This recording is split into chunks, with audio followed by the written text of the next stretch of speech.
Hi guys! Once again, this is me, your Ate Jen, ang inyong Ate Jen na Palingaram Vlogger. So, for today's video nga pala mga ka-idol ay sasagutin ko ulit itong isa pang comment. So, maraming comment na gusto kong sagutin dito sa aking pinost nga na video tungkol sa how to convert your SPay later na which is dati gumagana pero ngayon ay hindi na po. So, sasagutin natin ang tanong ni Idol, ano to? Official Hish. Basta yun.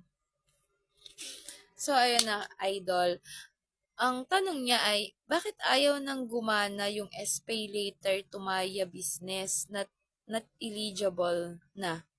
So, mga ka-idol, medyo matagal ko na rin namang matagal ko na, medyo matagal ko na rin namang nalaman. Kasi syempre ako, nagko-convert ako.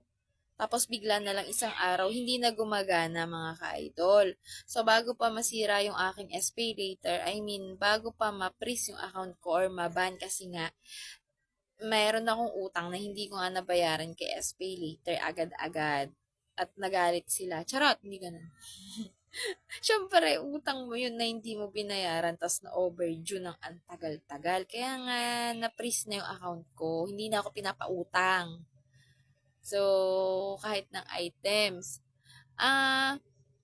Yan, yung tanong mo, bakit ayaw na gumana? Hindi ko alam kung bakit. Kasi nga, isang beses nga, isang araw, hindi na nga basta siya gumagana. So, sa akin lang naman, baka lang naman, ha? Baka siyempre company yan sila. So, magtatanong sila bakit ginagawang cash yung dapat ay pautang nila na items lang dito sa orange basket ang uutangin, 'di ba? So siguro na-detect na ni Orange Basket na ganun nga yung ginagawa natin, na kino-convert natin into cash ang SPay later na dapat ay hindi naman nga. Kasi nga hindi naman para sa cash yun. So, ayan na ha.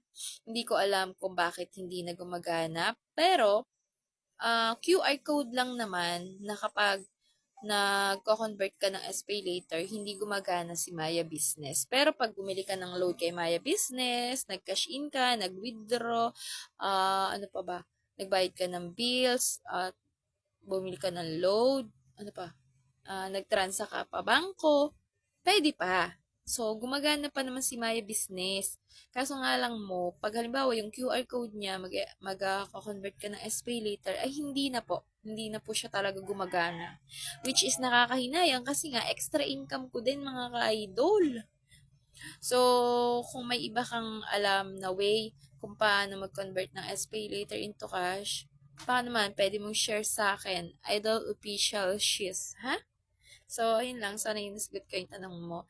At ito, paalala ko sa'yo, kung meron kang SPay later at nagkuhuli ka na baka mamaya ma-scammy ka, ay wag mo nang tangkain pa na i-convert yan into cash. So, idol, utangin mo na lang ng utangin.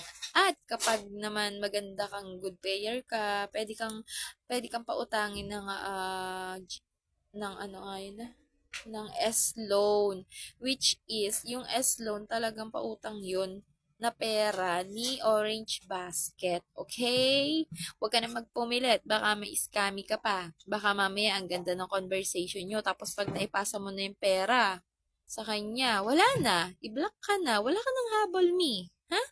Huwag ka na magpumilit. Utangin na lang yan. O gusto mo, ipautang mo na lang sa akin ng cellphone. Charot, di ganun. So, yun lang. Thank you for watching.